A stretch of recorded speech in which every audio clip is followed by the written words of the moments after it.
ప్రభునందు ప్రియమైన దేవుని వారలారా, ప్రభువును రక్షకుడైన యేసుక్రీస్తు నామమున మీకందరికీ శుభములు వందనములు తెలియచేస్తూ ఉన్నాను. మార్కు సువార్త 8వ అధ్యాయము 17వ వచనంలో యేసు ప్రభువారు శిష్యులకు వేస్తున్న 3వ ప్రశ్న, మీరు ఇంకనూ వివేచింపలేదా? ఆయన చేసినటువంటి అద్భుతమైన కార్యాలను మనము వివేచించాలి. తద్వారా ఆయన ఉన్నాడనియు, ఆయన తను వెదుకు వారికి దొరికేవాడనియు మానవుడు అర్థం చేసుకోగలడు. ఈరోజు దేవుని మానవుడు ఎరగలేకపోవటానికి గల కారణం వివేచన లేకపోవటమే. దేవుని యొద్దకు వచ్చువారు ఆయన ఉన్నాడనియు, తను వెదుకు వారికి ఆయన దొరుకుతాడని, ఆయన ఫలితం ఇస్తాడని మనము నమ్మవలెను కదా అని హెబ్రీ పత్రికలో కూడా రాయబడి ఉన్నది. వివేచన లేనటువంటి వారు దేవుని ఎరగలేరు. ఇంకో మాట చెప్పాలంటే, వివేచన లేనివాడు పశుప్రాయుడే అని చెప్పాలి. వివేచన లేకపోవటం మానవుని నైతిక స్థితిలో వికలాంగుడే అని చెప్పాలి. మానవుని యొక్క ఆధ్యాత్మికమైన విషయంలో గురుడివాడే అని చెప్పాలి. వివేచన లేకపోవటం వలన మనిషిగా జీవించలేడు. వివేచన లేకపోవటం వలన మనిషి తాను చేసిన దేవుణ్ణి ఎంతమాత్రమూ ఎరగలేడు. ద్వితీయోపదేశకాండం 32వ అధ్యాయము 28వ వచన భాగంలో, వారు ఆలోచన లేని జనము, వారిలో వివేచన లేదు అని అంటున్నాడు. వివేచన లేని జనమే కనబడుతున్నది. అవును, నేడు భూమి మీద జనములే కనబడుతున్నారు, దేశములే కనబడుతున్నాయి. వివేచన లేకుండా ఆ జనము కనబడుతున్నారు అని లేఖనము సెలవిస్తుంది.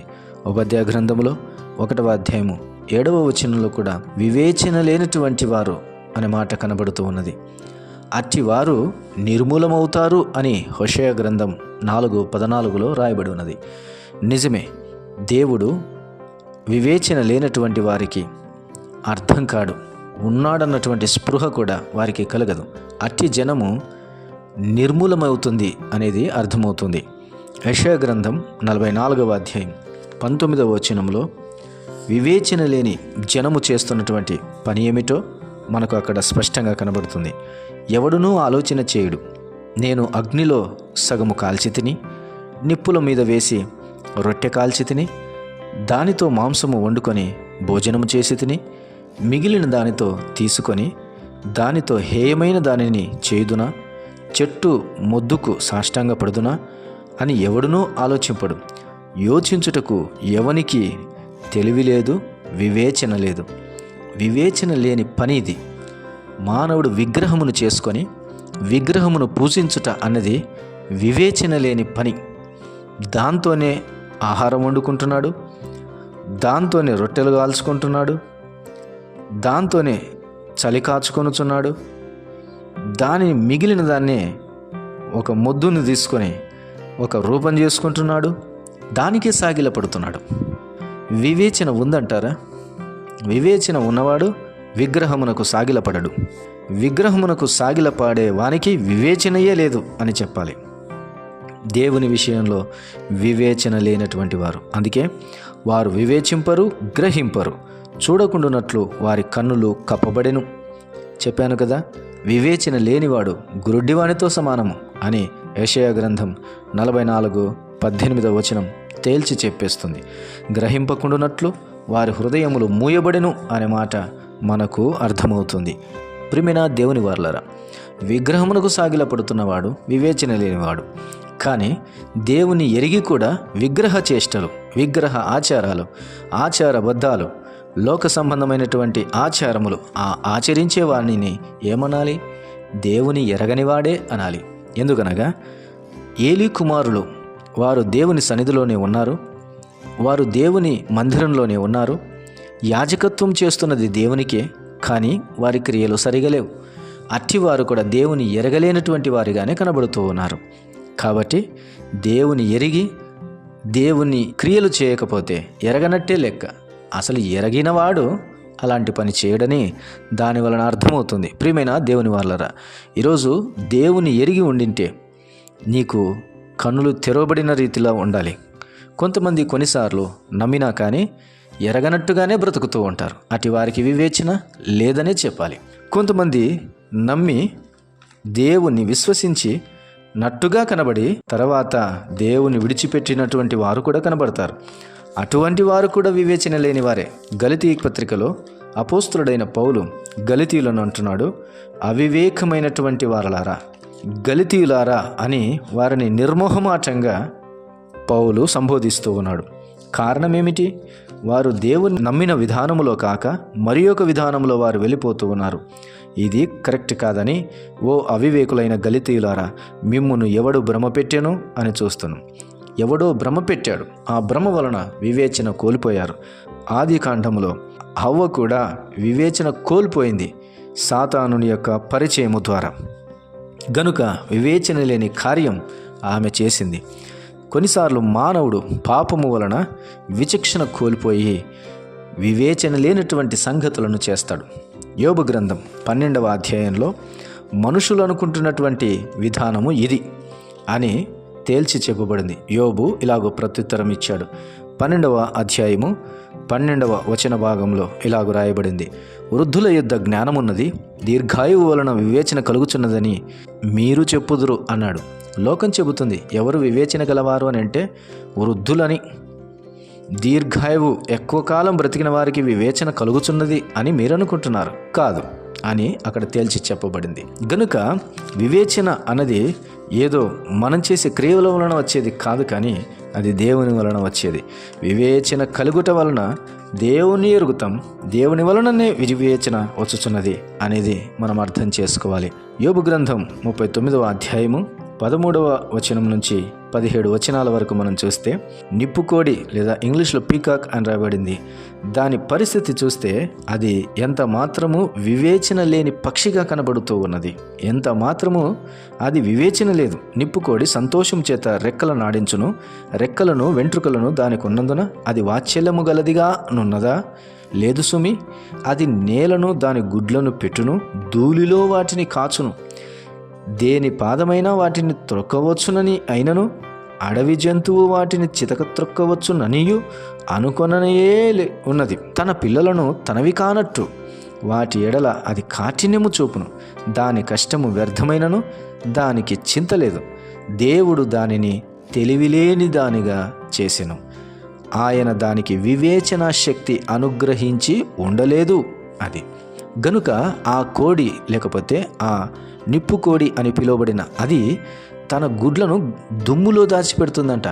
ఏదైనా వస్తే తొక్కేదు, ఏదైనా వస్తే దానిని తొక్కి పగలగొట్టదు. ఏదైనా ఒక జంతువు వచ్చి ఆ గుడ్లను నాశనం చేయదా? నువ్వు దాచిపెడుతుంది ఎక్కడ? ధూళిలోనా? ధూళిలోనా? మానవుని స్వభావం కూడా ఎగ్జాక్ట్గా ఇలానే ఉంది. నీ ఆత్మను నీవు దాచిపెట్టుకోవడానికి నీకు ఏవి మాత్రం వివేచన లేదా? ఇంతగా సంపాదిస్తున్నావు, ఇంత పరిజ్ఞానం కలిగి జీవిస్తూ ఉన్నావు, ఇంతగా నువ్వు ప్రేమ ఆప్యాయతలు కలిగి భూమి మీద కోరుకుంటున్నావు, కన్నీళ్లు కలుగుతున్నాయి, మనస్సు కలిగి జీవిస్తూ ఉన్నావు. అయినా చచ్చిన నాడు ధూళిలో ధూళైపోతామని ఎంత సింపుల్గా చెబుతున్నావు. అదేనా మానవ జీవితం? వివేచన లేని పని కాదా? నీ ఆత్మను గురించిన ఆలోచన నువ్వు లేకుండా బ్రతుకుతున్నావంటే అది విచక్షణ లేనటువంటి దౌర్భాగ్యపు స్థితి కాదా? మరి ఈరోజు మాటలు వింటుండగా విగ్రహమును పూజించువానికి వివేచన లేదు, తన ఆత్మను గురించి ఆలోచించలేనటువంటి వాడు నిప్పుకోడి వలె వివేచన లేనివాడిగా కనబడుతున్నాడు. వివేచన లేనటువంటి మనుషులు నిర్మూలమగుదురు, వివేచన లేని జనముగా చూపబడుతున్నారు అని మనకు అర్థమవుతుంది. అందుకని ప్రభు అడుగుతున్నాడు వారిని, మీకు వివేచన లేదా? వివేచింపలేదా మీరు అసలు ఆ విషయమును గురించి? వివేచిస్తే ఆ కార్యము చేసిన వాడు దేవుడనియు, 5 రొట్టెలు 2 చేపలను దీవించి మిగులుగా చేసిన వాడు దేవుడనియు, రొట్టెలు లేకుండా మిమ్మల్ని కడుపు కాల్చడు అనే విషయం మీకు వివేచన ఉంటే గనక అట్లా ఆలోచన చేయరు. ఆయన మనకున్నాడు అని ధైర్యంగా ఉంటావు. వివేచన కలిగి ఉంటే ఆయన కార్యాలను నువ్వు ఆలోచన చేస్తావని ఆయన చెబుతూ ఉన్నాడు. అయితే వివేచన ఎక్కడ దొరుకుతుంది? ఇంతవరకు చదువుకున్నటువంటి యోబు గ్రంథంలో చెప్పబడినట్లుగా మనం అనుకుంటున్నాం వృద్ధాప్యం వలన దీర్ఘాయు వలన వివేచన కలుగుతున్నదని. కాదు కాదు. జ్ఞాన శైవర్యములు ఆయన యొద్ద ఉన్నవి, ఆలోచనయు వివేచనయు ఆయనకు కలవు అని 12:13లో చెప్పబడి ఉన్నది. వివేచన ఆయన దగ్గర ఉన్నదని మనకు అర్థమవుతుంది. ఇటు వివేచన పరిశుద్ధ దేవుని గూర్చిన తెలివియు వివేచనకు ఆధారము అని మనకు అర్థమవుతుంది. వివేచన అన్నది నేర్చుకొనుట వలన వస్తుంది. కీర్తనల గ్రంథం 119వ కీర్తన 66వ వచనంలో చూసినట్లయితే వివేచన నాకు నేర్పుము అని అంటున్నాడు కీర్తనకారుడు. వివేచన నేర్చుకొనుట వలన వస్తుంది. దేవుని వాక్యమును నేర్చుకొనుట వలన నీకు వివేచన కలుగుతూ ఉన్నది. మాత్రమే కాదు, ఆ వివేచన అభివృద్ధి కావాలంటే ఖచ్చితంగా దాన్ని సాధన చేయాలని సామెతల గ్రంథం 2వ అధ్యాయము 2వ వచనములు సెలవిస్తూ ఉన్నది. ఎక్సర్సైజ్ చేయాలి. సామెతల గ్రంథం 2వ అధ్యాయము 3వ వచనములు చూస్తే అడుగుట వలన మనకు వివేచన కలుగుతూ ఉన్నది. యోబు గ్రంథం 32:8 రాయబడి ఉన్నది, సర్వశక్తుని ఊపిరి వలన మనకు వివేచన కలుగుతూ ఉన్నది. ఎఫెసీ పత్రిక 1వ అధ్యాయం 9వ వచన ప్రకారం దేవుని కృప ద్వారా వివేచన కలుగుతున్నదని మనకు అర్థమవుతుంది. అందుకే గలతీయులను అంటున్నాడు, అవివేకులారా అని అంటున్నాడు పౌలు. ఈరోజు మాటలు వింటుండగా దేవుని కార్యాలను నీవు వివేచించటలేదా? వివేచిస్తే ఆయన సమృద్ధిగా దయచేవాడని మనకు అర్థమవుతుంది. ఆయన మన అవసరతలను తీర్చేవాడని అర్థమవుతుంది. వివేచనను కలిగి ఉంటే ఆయన దేవుడనియో, నీవు తన ప్రజలనియో, ఆయన ప్రభువనియో, నీవు దాసుడవనియో, ఆయన నిన్ను సృజించననియో, నీవు ఆయన చేత చేయబడిన మనుషుడవని నీకు అర్థమవుతుంది. వివేచన లేకపోతే నిజదేవుని ఎరగక నిర్మూలమగుతారు అన్నది మనకు అర్థమవుతుంది. వివేచన లేని మనుషుడు పశుప్రాయుడు అని అర్థమవుతుంది. వివేచన కలిగిన వాడిగా దేవుడు మానవుని చేశాడు. మానవుడు వివేచన లేని వాడిగా ప్రవర్తిస్తూ ఉన్నాడు. దేవుడు తన పోలికన మానవుని చేసి తనలో వివేచన ఉంచాడు. కానీ మానవుడు భ్రమ చేత, పాపము చేత వివేచన కోల్పోయిన వాడై, పశుప్రాయుడై దేవుణ్ణి విగ్రహ రూపమునకు మార్చాడు. దేవుని యొక్క మహిమాస్పదము ఎద్దు రూపములోనికి మార్చిరని ఇశ్రాయేలు జనమును గురించి రాయబడి ఉన్నది. అవును ప్రియులారా, దేవుడు కంటికి కనబడకపోయినా ఉన్నాడని వివేచన చెబుతోంది. దేవుని కార్యాలు కంటికి కనబడకపోయినా ఆయన చేస్తున్నాడని వివేచన చెబుతూ ఉన్నది. నీవు బ్రతుకుచున్నావంటే వివేచన చెబుతూ ఉన్నది. నీకు అర్థమయ్యేటట్టుగా. వివేచన లేకపోతే నీ ఆంతర్య నేత్రాలు గురుడితనములోనికి వెళ్తాయి. వివేచన లేకపోతే నీవు చీకటిలో ప్రాకులాడుచున్నవాడిగానే ఉంటావు, కానీ దేవుణ్ణి మాత్రం ఎరగలేవు. దేవుని యొక్క కార్యాలు కూడా చూడలేవు. ఒకవేళ యేసు ప్రభు వెంబడి తిరుగుచున్నను వారు ఆయన చేసిన కార్యాలు వివేచింపటము లేదు అని ప్రశ్నిస్తున్నటువంటి వాడుగా కనబడుతున్నాడు. వివేచన అంటే ఇంగ్లీష్లో అండర్స్టాండింగ్ అని అర్థం. Understanding. Are you having the capability of understanding. ఒక విద్యార్థి తన మాస్టర్ చెబుతున్నటువంటి పాఠాలు అండర్స్టాండింగ్ చేసుకుంటేనే వానికి మరలా తిరిగి ఎప్పుడు ప్రశ్న వేసినా చెప్పగలుగుతాడు. వాడు అండర్స్టాండింగ్ చేసుకోకపోతే అది ఎంత మాత్రము అర్థం కాదు. అది వానికి చీకటిగానే ఉంటుంది.